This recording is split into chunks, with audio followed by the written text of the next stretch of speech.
Assalamualaikum warahmatullahi wabarakatuh.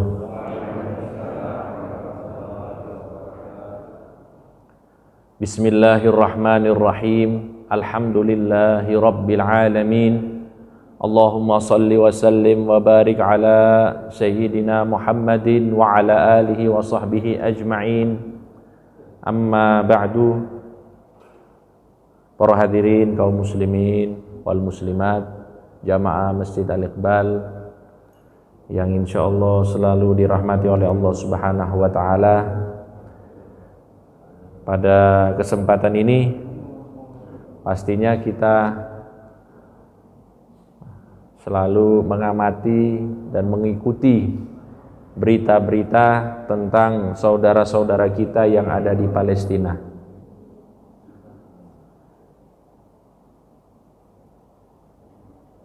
Kalau dilihat pakai kacamata sebagai seorang muslim, pakai kacamata sebagai seorang manusia saja, maka kita akan menemukan bahwa apa yang terjadi di Palestina ini adalah hal-hal yang sudah sangat jauh dari kemanusiaan.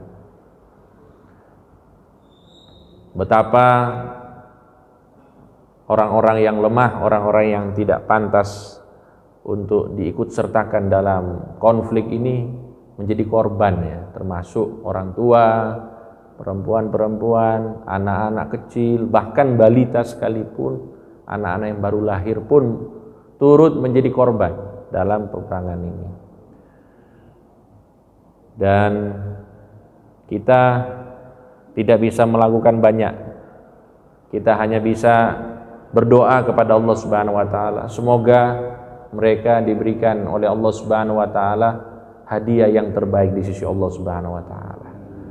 Yang meninggal dijadikan sebagai syuhada, yang sakit insyaallah diberikan kesembuhan oleh Allah Subhanahu wa taala, dan apapun yang siapapun dari mereka yang kehilangan harta, kehilangan keluarga, mudah-mudahan diberikan ketabahan oleh Allah Subhanahu wa taala dan digantikan dengan yang lebih baik lagi. Amin ya rabbal alamin. Para hadirin yang dirahmati Allah Subhanahu wa taala, di sini saya mungkin sebelum memulai pembahasan tentang kitab ini, karena bahasan kita kemarin itu adalah Ghazwatu Bani Qainuqa, yaitu peperangan yang terjadi antara orang-orang Islam dan orang-orang Yahudi, yang sudah kita ketahui memang sejarah mencatat bahwa orang-orang Yahudi ini watak mereka itu tidak bisa komitmen, dan memang memiliki hikit, memiliki hasud, kebencian kepada orang-orang Islam dari dulu, dari zaman Nabi Muhammad SAW. Makanya banyak sekali tipu daya ataupun sekongkolan yang mereka lakukan dengan orang-orang kafir. Demi apa? Demi menghancurkan orang Islam itu sendiri. Makanya di dalam pembukaan ini saya ingin membawa satu kisah, insyaallah. Kisah ini nyata terjadi dan dicatat dalam sebuah kitab karangan Al-Imam Zamakhsyari. Beliau mencatat bahwa ada seorang ulama di masa lalu namanya Amir bin Bahdalah. Amir bin Bahdalah ini dia satu ketika menyusuri sebuah jalan, dan subhanallah dia menemukan ada orang soleh yang dibunuh kemudian digantung dalam keadaan tersalib. Na'udzubillahi min dzalik. Dan pelaku dari pembunuhan ini, ya kalau bahasa kita ya gubernur pada saat itu, gubernur kaum muslimin sendiri, yaitu Hajjaj bin Yusuf. Jadi Hajjaj bin Yusuf ini ya terkenal dengan ringan tangan, mudah untuk membunuh orang yang tidak sesuai dengan kehendak dirinya, yang tidak sepakat dengan ketentuan-ketentuan negaranya, langsung dibantai, meskipun itu orang soleh. Nah, jadi singkat cerita, para hadirin yang dirahmati Allah Subhanahu wa taala, Amir bin Bahdalah ini dia melihat orang soleh itu dibunuh dieksekusi kemudian digantung dalam keadaan tersalib. Pasti siapapun dari kita, jangankan dia, kita pun kalau melihat ada orang soleh dilakukan seperti itu, pasti kita akan apa? Tersentuh, akan tidak terima dengan kenyataan yang ada. Amir bin Bahdala juga demikian. Setelah dia melihat penampakan itu, dia langsung berdoa kepada Allah Subhanahu wa taala sekaligus mengeluh kepada Allah. Ya Allah, inna hilmaka bidzalimin qad adarra bil madlumin. Ya Allah, kebaikanmu kepada orang-orang zalim itu telah membawa bahaya bagi orang-orang yang terzolimi. Ini maksudnya apa? Allah Subhanahu wa taala itu seharusnya dengan keadilannya, ada orang yang melakukan kezoliman, seharusnya setelah dia melakukan kezoliman, dia langsung dihukum oleh Allah Subhanahu wa taala. Harusnya seperti itu. Akan tetapi Allah adalah Tuhan yang maha rahmat. Rahmatnya Allah bukan hanya diberikan kepada orang-orang yang beriman, kepada orang-orang yang taat. Orang-orang yang tidak beriman juga itu diberikan rahmat. Orang-orang yang juga tidak taat diberikan rahmat. Termasuk orang-orang zalim. Orang-orang zalim kok dikasih rahmat, ya Allah. Seharusnya langsung dimusnahkan saja. Inna hilmaka bidzalimina qad adarra bil madlumin. Rahmatmu, kebaikanmu kepada orang-orang zalimin ini telah membuat orang-orang yang terzalimi bahaya, bahkan dibunuh, dieksekusi, mati dan digantung salib. Para hadirin yang dirahmati Allah Subhanahu wa taala, ya pasti kalau kita dalam posisi beliau juga akan melakukan hal yang sama. Nggih napa mboten? Pasti kita juga sebagaimana yang kita lihat di Palestina ini. Kenapa kok orang-orang Israel itu dibiarkan? Kenapa tidak dimusnahkan saja semuanya supaya aman dunia ini? Apa yang terjadi hadirin yang dirahmati Allah? Di malam hari dia diberikan isyarat oleh Allah Subhanahu wa taala di dalam mimpinya, ka'annal qiyamata qad qamat, seakan-akan hari kiamat itu telah terjadi. Kemudian Amir bin Bahdala ini dia melihat sosok orang soleh yang mati tersalib itu ternyata masuk ke dalam surganya Allah Subhanahu wa taala fi a'la illiyin, di surga illiyin yang paling tinggi. Jadi surga itu kan banyak jenisnya para hadirin. Ada surga Aden, ada surga Firdaus, ada surga namanya illiyin sebagaimana yang disebutkan di dalam Al-Qur'an. Bukan cuma di illiyin, fi a'la illiyin. Illiyin kelas VIP. Jangan bayangkan ini. Dia kaget. Masya Allah, orang ini kok masuk di dalam surga illiyin yang paling tinggi. Kemudian fanana mudadin, tiba-tiba ada sebuah seruan yang mengatakan inna hilma rabbika bidzalimina qad ahalla al-madlumina fi a'la illiyin. Jadi ada seruan di dalam mimpinya itu mengatakan bahwa rahmat, kebaikan Allah Subhanahu wa taala kepada orang-orang zalim itu telah membuat orang-orang yang terzalimi masuk ke dalam surganya Allah Subhanahu wa taala, yaitu surga illiyin yang paling tinggi derajatnya. Hadirin yang dirahmati Allah Subhanahu wa taala. Ini maksudnya apa ini? Maksudnya mungkin ada rencana baik dari Allah Subhanahu wa taala untuk saudara-saudara kita yang ada di Palestina. Mereka diuji oleh Allah Subhanahu wa taala dengan ujian yang sangat berat ini. Pastinya ada banyak hikmah yang disiapkan oleh Allah Subhanahu wa taala. Termasuk di antaranya mereka mungkin sudah disiapkan tempat-tempat di surganya Allah Subhanahu wa taala. Oleh karena itu kita hanya bisa husnuzon kepada Allah, husnuzon bahwa mereka ini insya Allah tempatnya di surganya Allah Subhanahu wa taala. Dan mereka juga mudah-mudahan termasuk orang-orang yang kuat imannya kepada Allah Subhanahu wa taala.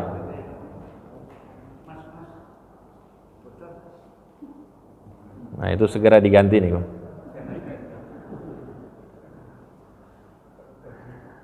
Allahumma sholli ala Muhammad. Niki iklan nggih Bapak-bapak Ibu-ibu. Biasanya kalau iklan bocor itu atap yang bocor, niki gelasnya yang bocor. Alhamdulillah. Alhamdulillahirabbil alamin. Nggih. Jadi hadirin yang dirahmati Allah, kita tetap husnuzon kepada Allah Subhanahu wa taala bahwa keadaan seperti ini, kenapa si orang muslim ini selalu tertindas, selalu terzolimi dan lain sebagainya. Ya kita tetap husnuzon kepada Allah Subhanahu wa taala. Memang dunia ini adalah penjara bagi orang-orang mukmin. Wa jannatul kafir, dan surga bagi orang-orang kafir. Kita hanya terus berusaha, ya mudah-mudahan kita diberikan hal terbaik oleh Allah Subhanahu wa taala di dunia dan di akhirat. Dan ini juga para hadirin yang dirahmati Allah, jadi bukti untuk kita semuanya bahwa saudara-saudara muslim kita yang ada di Palestina itu iman mereka kuat-kuat. Nggih napa nggih? Kuat-kuat. Mereka itu memandang kematian itu sudah di depan mata.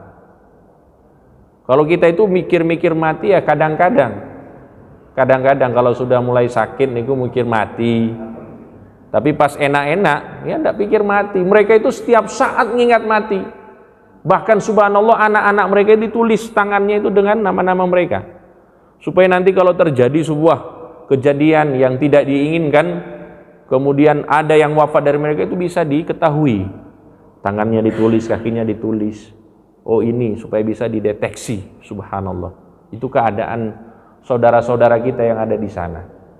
Jadi kita yakin bahwa semakin berat ujian yang Allah Subhanahu wa taala berikan kepada hamba-hambanya, maka itu sebagai tanda hamba-hamba tersebut dicintai oleh Allah Subhanahu wa taala karena kekuatan iman mereka. Lah kita kalau misalnya ditanya tentang kekuatan iman, soalnya ada yang bertanya, kenapa yang masalah itu di Palestina terus? Alhamdulillah kita di Indonesia aman-aman, alhamdulillah. Ya harus disyukuri. Memang ya kita syukuri nikmat ini, tapi juga menjadi tanda memang iman kita juga memang kalau diuji seperti orang-orang Palestina mungkin kita tidak kuat. Jangankan masalah kematian, masalah cicilan saja kita bingung, ya Pak. Cicilan sudah jatuh tempo itu bingung kita. Anak sakit itu kita sudah pusing. Masya Allah, mereka anak meninggal, satu keluarga meninggal, santai. Ada yang sujud syukur, subhanallah. Makanya mereka ini adalah orang-orang pilihan Allah Subhanahu wa taala. Maka sebagaimana mereka telah diteguhkan oleh Allah Subhanahu wa taala di atas iman dan Islam, mudah-mudahan kita juga diteguhkan oleh Allah Subhanahu wa taala sampai kita menghadap Allah Subhanahu wa taala. Amin amin ya rabbal alamin. Para hadirin yang dirahmati Allah Subhanahu wa taala. Nah, sekarang kita masuk ke pembahasan selanjutnya, yaitu Ghazwatu Uhud, perang Uhud.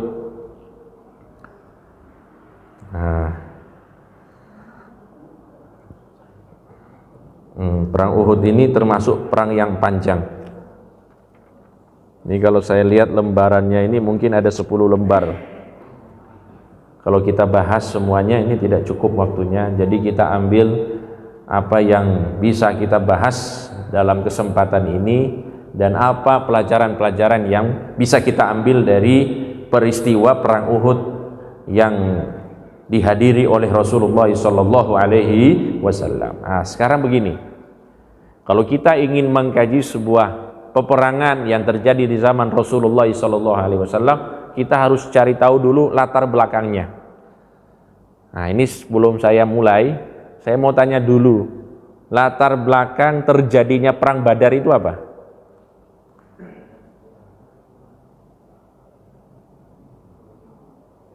Jangan bilang bocor lagi nih. Apa Pak? Agak lupa gitu. Iya. Ya dengan kesibukan dan lain-lain ya kita mungkin sulit untuk mengingat. Jadi latar belakang perang Badar itu, para hadirin, bapak-bapak, ibu-ibu, adalah adanya kafilah dagang orang-orang kafir Quraisy yang lewat di kota Madinah.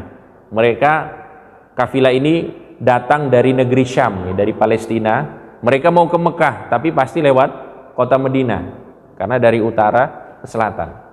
Nah, ketika Rasulullah SAW dan para sahabat dari kalangan muhajirin mendengar ada kafilah dagang yang akan lewat, mereka berniat untuk mengambil bagian-bagian dari keuntungan kafilah dagang tersebut, karena mereka rugi pada saat hijrah dari Mekah ke Madinah. Rumah-rumah mereka ditinggalkan, harta-harta mereka juga ditinggalkan. Makanya mereka berinisiatif, gimana kalau kita ambil barang-barang dagangan itu yang secukupnya sebagai ganti apa yang kita tinggalkan di kota Mekah. Nah, ternyata kabar tersebut sampai kepada Abu Sufyan. Kemudian Abu Sufyan mengabarkan orang-orang kafir Mekah. Nah, orang-orang kafir Mekah tidak menerima. Wah, ini harta benda kita kok mau diambil sama orang-orang muslim yang ada di Madinah. Mereka mempersiapkan persiapan perang dengan membawa 1.000 pasukan, dan orang-orang muslim pada saat itu tidak siap untuk perang, hanya membawa 313 pasukan, dan terjadilah peperangan disebut perang Badar. Itu perang Badar. Kalau yang sebelumnya yaitu Banu Qainuqa, yaitu orang-orang orang-orang Yahudi suku Qainuqa ini, mereka diusir oleh Rasulullah SAW dari Madinah karena mereka melanggar janji. Harusnya sesama penduduk kota Madinah itu harus saling menjaga, saling menghargai, saling mengawasi, menjaga kehormatan, menjaga harta dan lain sebagainya. Tapi mereka langgar itu dengan menistakan seorang wanita muslimah. Wanita muslimah digoda-goda, yang akhirnya apa? Mereka mohon maaf telanjangi perempuan tersebut, dan itu tidak diterima oleh orang muslim. Di situ terjadilah konflik, saling bunuh-membunuh, sehingga kabar tersebut sampai kepada Nabi Muhammad SAW, dan mereka pun diultimatum untuk keluar dari kota Madinah. Itu Banu Qainuqa. Nah, sekarang perang Uhud. Pasti para jamaah kaum muslimin wal muslimat yang sudah berangkat umroh, itu salah satu wisata turnya itu pergi ke Gunung Uhud. Nah, Gunung Uhud itu kalau kita lihat Gunung Uhud itu panjang ya Pak, dari ujung ke ujung. Nah, itu Uhud namanya. Nanti di Gunung Uhud itu ada sebuah tanah lapang, kemudian ada sebuah bukit kecil yang disebut dengan Jabalur Rumah, yaitu bukit kecil tempat para pemanah Rasulullah SAW berada di saat itu. Kemudian dekat dari situ ada perkuburan syuhada Uhud. Ya, syuhada Uhud termasuk pamannya Rasulullah SAW adalah Sayyiduna Hamzah bin Abdul Muttalib. Itu turut dikuburkan di situ. Yang jumlah mereka kurang lebih 70 orang. Nah, sekarang kita bahas apa yang menjadi penyebab perang Uhud ini. Dikatakan karena para pemimpin Quraisy yang kafir, yang musyrik, mereka itu tidak terima dengan kekalahan mereka di perang Badar. Masa kita kalah dengan orang-orang muslim? Padahal jumlah kita banyak, kekuatan kita besar. Masa kita kalah dengan mereka? Kemudian mereka, sudah kita sepakat bagaimana kita itu menyerang kembali orang-orang Islam yang ada di kota Madinah. Kemudian kita meminta bantuan dari beberapa tokoh, termasuk diantaranya Abu Sufyan. Nah, Abu Sufyan ini karena orang yang kaya, biasanya kan perang itu butuh dana gitu Pak. Wah, ayo kita cari donatur. Nah, donatur yang dipilih itu Abu Sufyan. Ya sudah, untuk menyiapkan alat-alat perang. Kemudian setelah itu mereka sudah siap-siap, dan juga mereka meminta bantuan orang-orang yang selain Quraisy. Jadi orang-orang selain Quraisy itu juga diajak untuk berperang memerangi Rasulullah SAW. Kemudian juga mereka menyiapkan perempuan-perempuan. Nah, ini gaya perang orang Quraisy dulu nih. Jadi perempuan-perempuan itu tugasnya apa? Ya pastinya tidak bawa pedang. pastinya tidak masuk di medan jihad. Ya, tugas mereka itu, para perempuan-perempuan itu sebagai supporter, penyemangat. Jadi kan itu tugasnya.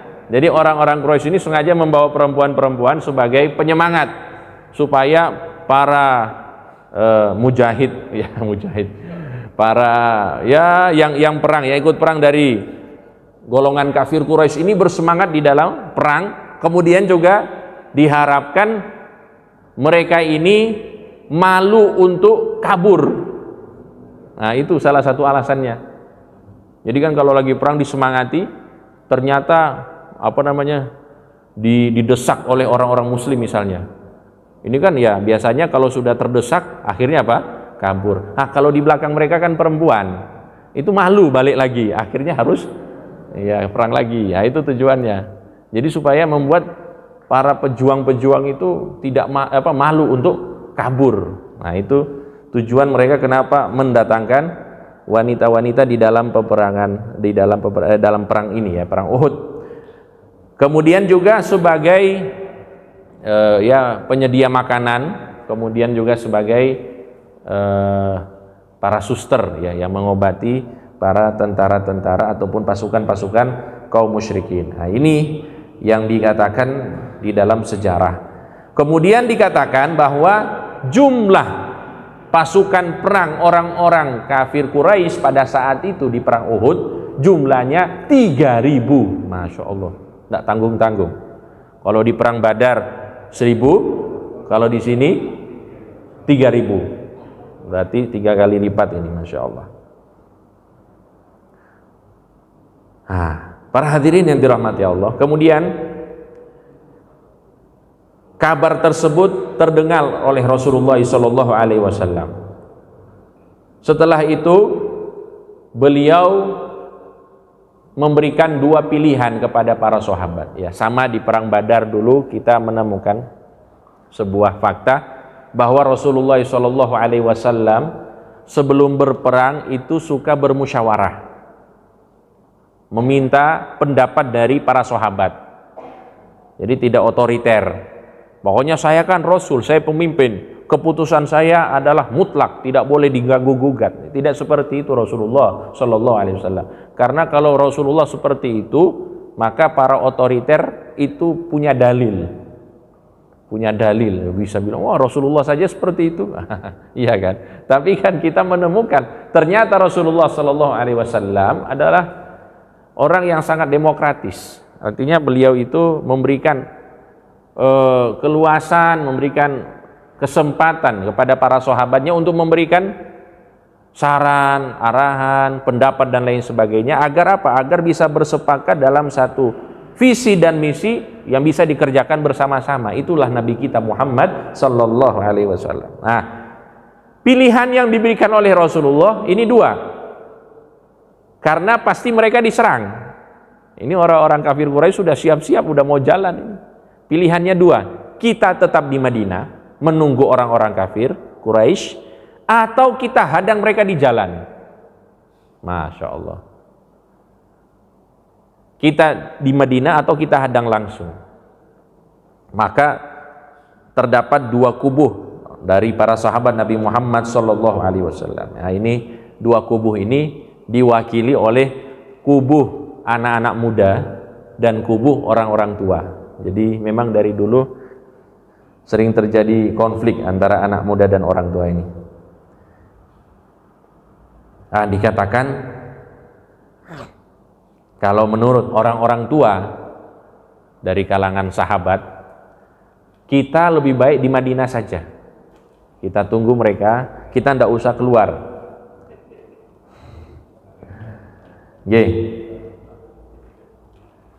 Salah satu yang memberikan saran ini namanya Abdullah bin Ubay bin Salul. Masih ingat nggak Pak? Nah, ini siapa ini? Ya pastinya bukan jamaah Masjid Al-Iqbal.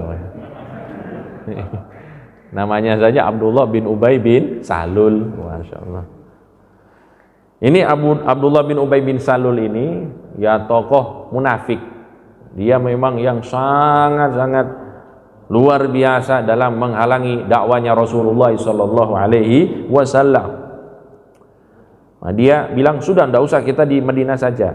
Tapi sebagian besar para sahabat, ya sebagian besar dari mereka adalah orang-orang muda, apalagi yang belum ikut serta dalam perang Badar. Wah, mereka bilang begini, wah, kami belum berkesempatan untuk hadir di perang Badar. Apa yang menjadi saran kalian, apa yang menjadi pendapat kalian? Kata Rasulullah sallallahu alaihi wasallam, mereka berkata, ya Rasulullah, ukhruj bina ila a'daina. Wahai Rasulullah, ayo kita keluar bareng-bareng jenengan, kita menghadang musuh-musuh kita. La yarawna anna jabanna anhum wa dha'ufna.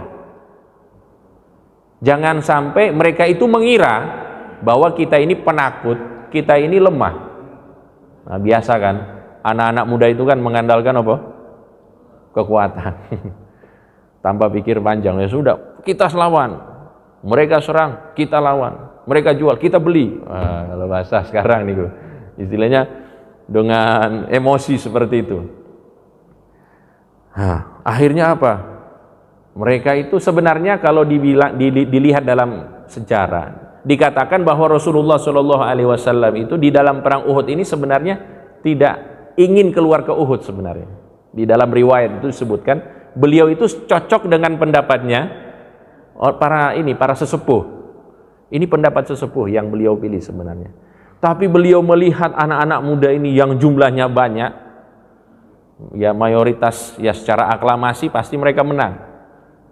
Ya itulah prinsip yang dibawa oleh Rasulullah SAW. Mereka tetap maksa, ayo Rasulullah, kami ini belum sempat perang kemarin, kami ingin berperang wahai Rasulullah.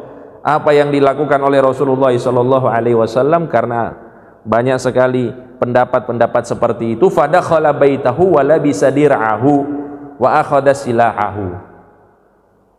Maka Rasulullah SAW masuk ke dalam rumahnya, memakai baju perangnya, membawa perlengkapan perangnya. Wa dhanna alladhi alahu ala Rasulillah sallallahu alaihi wasallam bil khuruji annahum qad istakrahuhu ala ma la yurid. Orang-orang yang memaksa, bukan istilahnya mereka yang ingin perang ini, mereka ini kayak mengira jangan-jangan Rasulullah sallallahu alaihi wasallam ini terpaksa karena kita ini kok agak ngeyel gitu. Maunya kita ini kan kita mau jihad. Terpaksa Rasulullah pakai baju perangnya, kemudian bersiap-siap untuk berjihad pada saat itu. Fanadimu ala ma kana minhum, maka mereka pun menyesal, kok kita seperti ini kepada Rasulullah sallallahu alaihi wasallam. Kemudian mereka berkata kepada Rasulullah, wahai Rasulullah, mohon maaf wahai Rasulullah, nyun sewu, mungkin kami telah memaksa jenengan.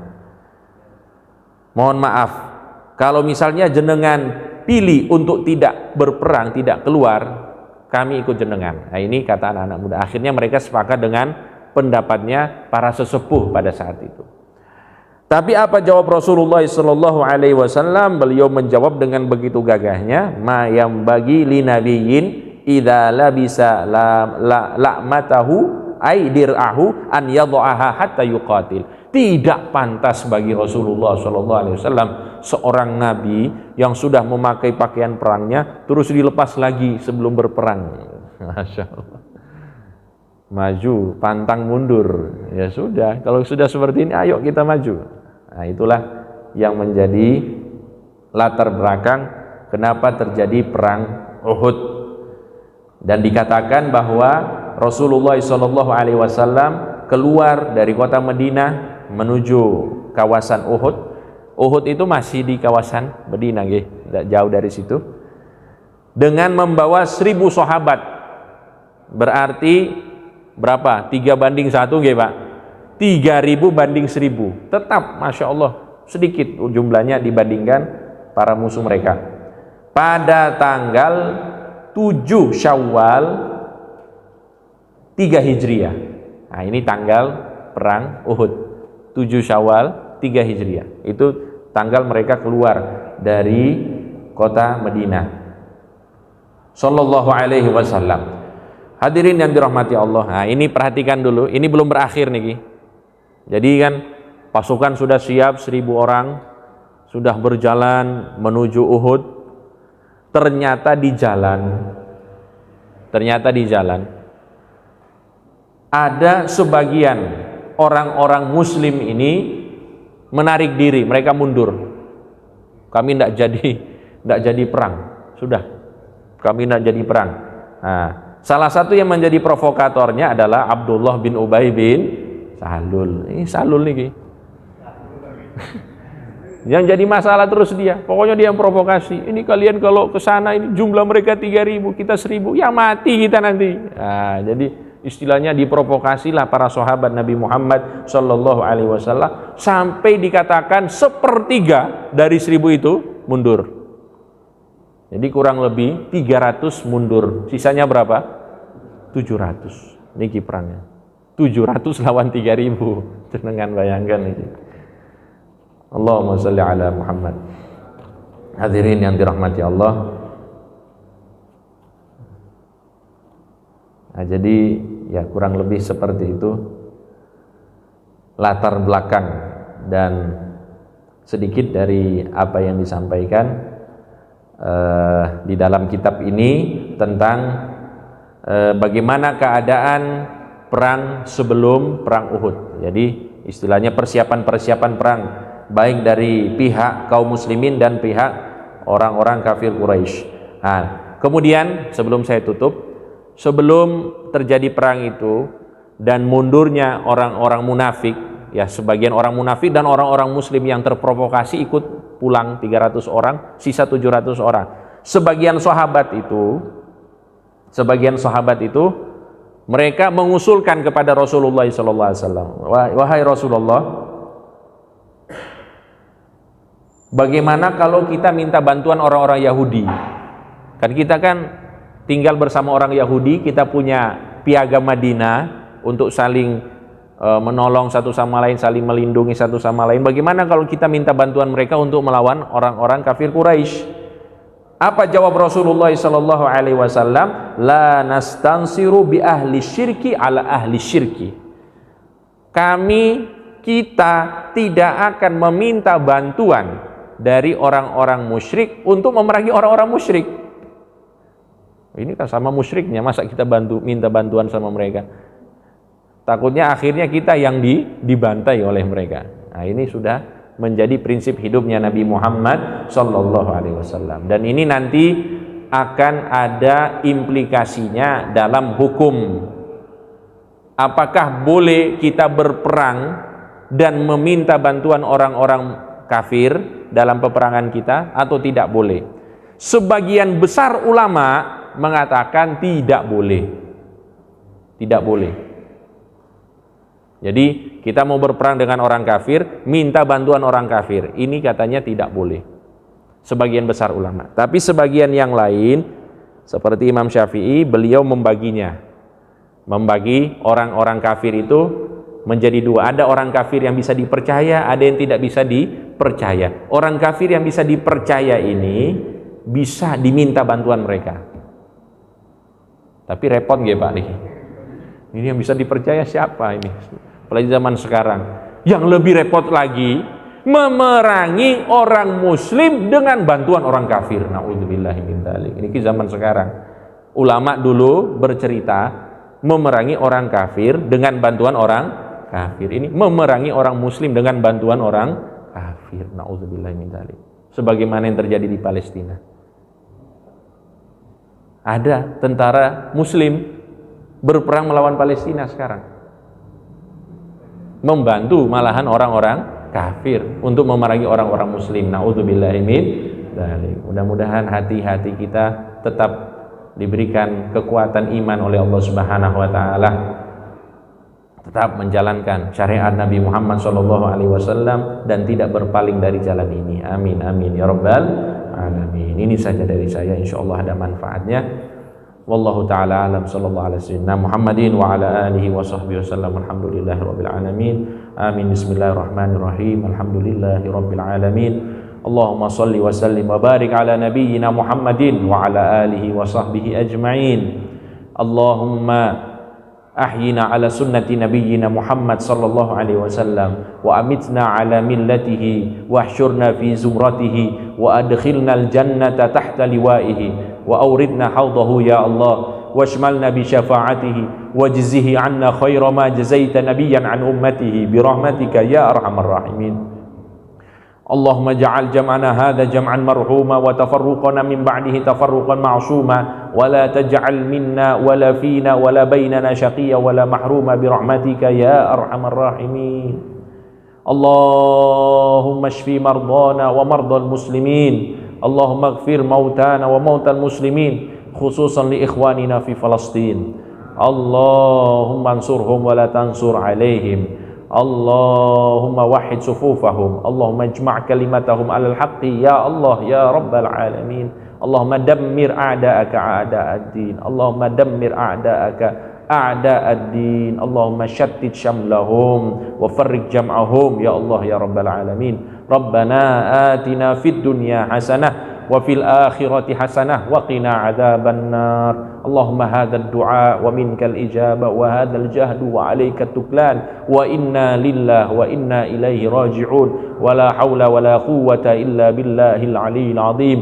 Sallallahu ala sayyidina Muhammadin wa ala alihi wa sahbihi wa sallam walhamdulillahi rabbil alamin. Subhanakallahumma wa bihamdika asyhadu an la ilaha illa anta astaghfiruka wa atubu ilaik. Wassalamu alaikum warahmatullahi wabarakatuh.